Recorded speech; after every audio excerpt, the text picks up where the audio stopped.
right, everyone. I'm Rick Young, and I'm here with Ted of Ted's Butcherblock to do take 2 of the interview that we tried last week and had no audio. So hopefully this week it won't be a silent movie. Thanks for sitting down with me again, Ted. I appreciate it. Thanks for asking. So my name is Rick Young. I'm a realtor with Berkshire Hathaway Home Services in Charleston, South Carolina. And this is part of my interview series with small business owners, restaurateurs, etc. in the greater Charleston area. So Ted, if you wouldn't mind, we'll get this rolling and we'll start with wouldn't mind describing your business for the viewers. Sure. Ted's Butcherblock is a combination of many things. We're a full-service butcher shop. We are a deli. We sell wines, cheeses, retail. We also have a cafe side where we do sandwiches and prepared foods and grab and go. And we also do some catering, sandwich platters, box lunches. So it's a... and then on Friday nights, we try to pretend we're a restaurant. Well, you do a pretty good job of that, by the way. What would you say is your most memorable customer experience?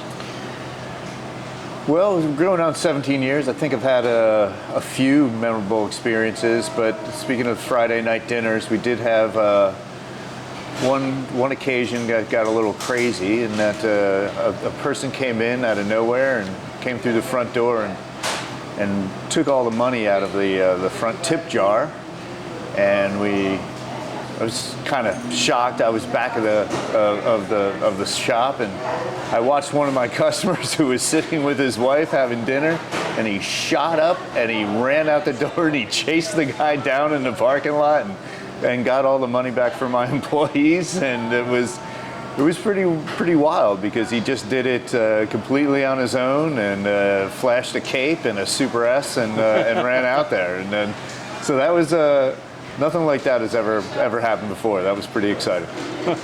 Sounds exciting. What would you say drives you to do what you do? What motivates you? I'm motivated by really the niche we kind of hit with the community. When I moved here in '95, everything was very still concentrated on Southern fare, and which is great. I love shrimp and grits, but it was on every single menu. And I grew up outside of New York and in New Jersey, and the one thing I always appreciated from that was that I was introduced to a lot of different cultures and a lot of different flavors. And I tried to bring more of that down when I opened a store in 2005.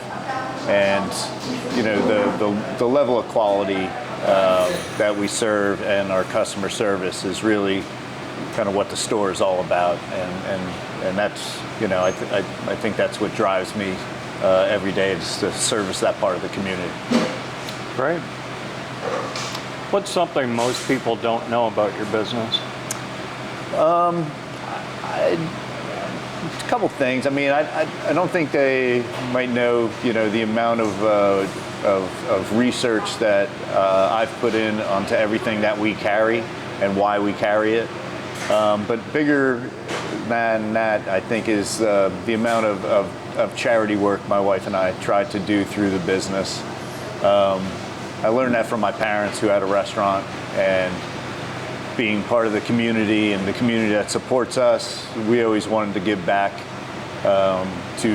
and we were able to do that previously through wine tastings, where all the wine tasting money, went, and now we do it through our Friday dinners, where a portion of that goes directly. We pick 4 charities for the year, one for each quarter.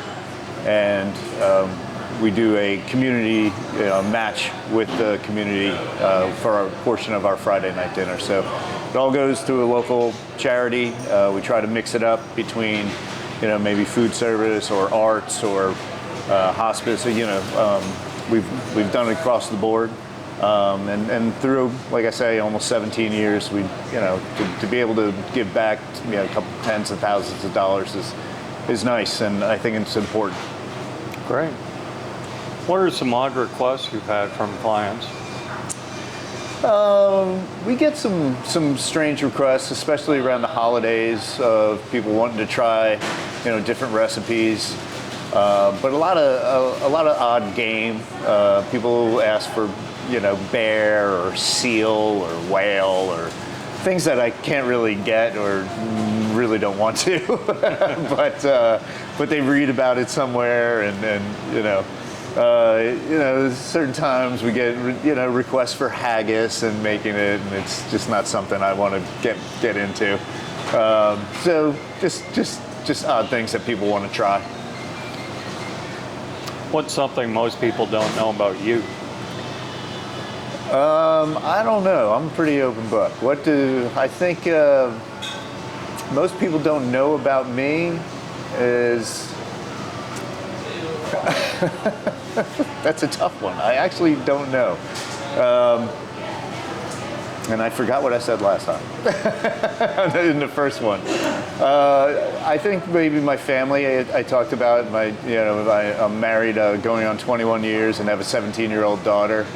And since they don't work in the store, I think that people don't really know that they exist, but they certainly do. And it's part of the reason, closed on Sunday and Monday, because it gives me, time. This is a tough business that could have long hours, and by eliminating some of the late nights and closing, it gives me time to spend with my family.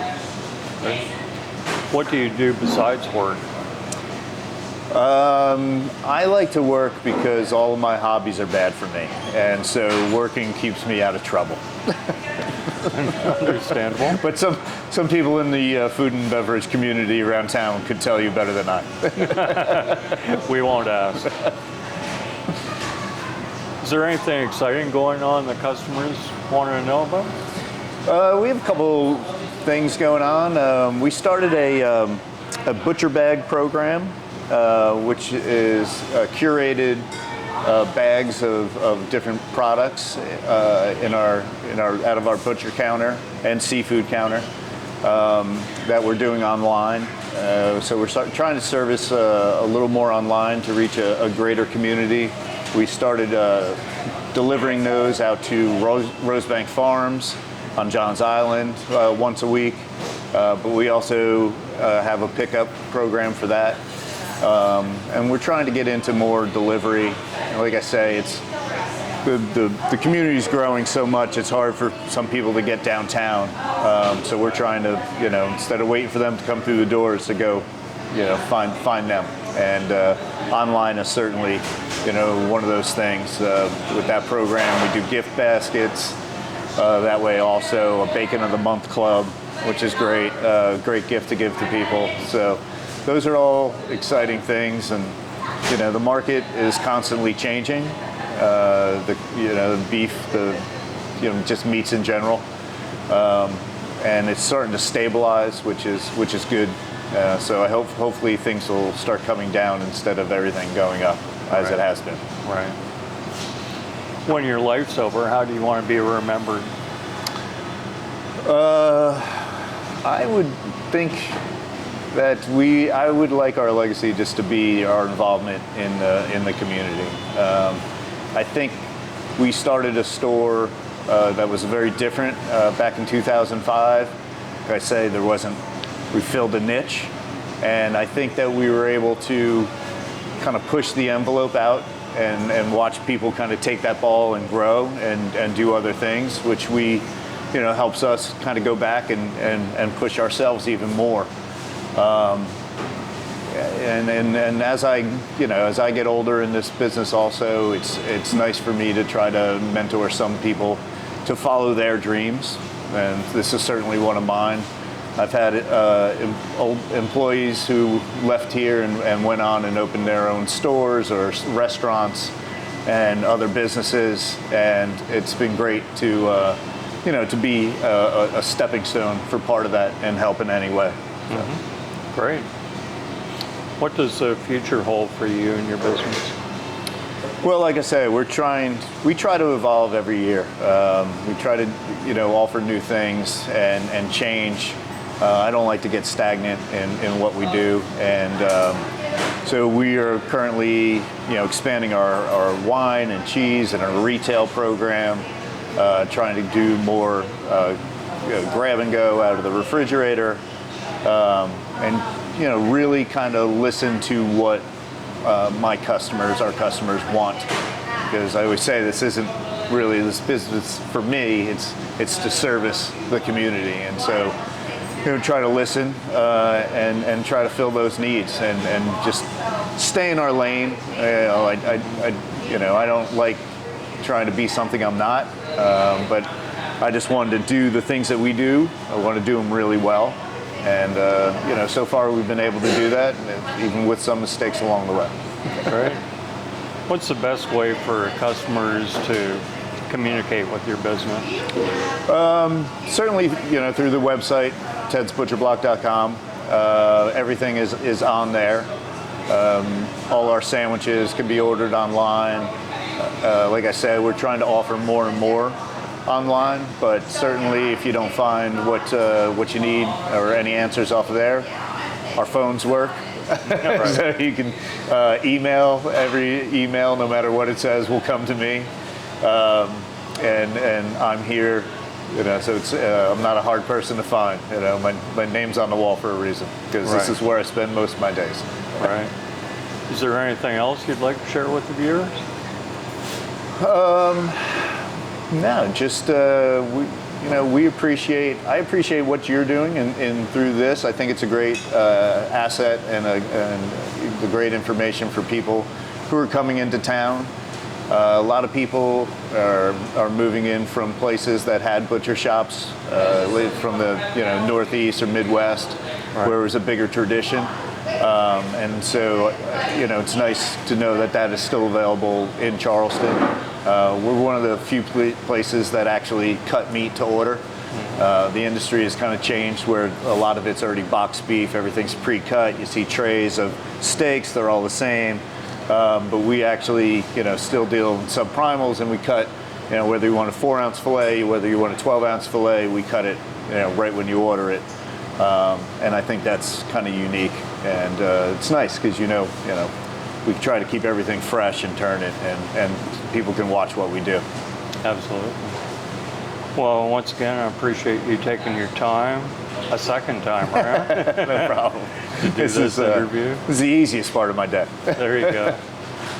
So in closing, once again, my name is Rick Young. I consider myself a community ambassador while being a realtor. Like Ted just shared, I believe in giving back to the community, and I get really excited about the opportunities that people like you provide me to do that. And I know that the community at large will benefit from the information that these interviews provide. So I agree. I appreciate it, and that's a wrap. So thanks, Ted. Thank you. Bye-bye.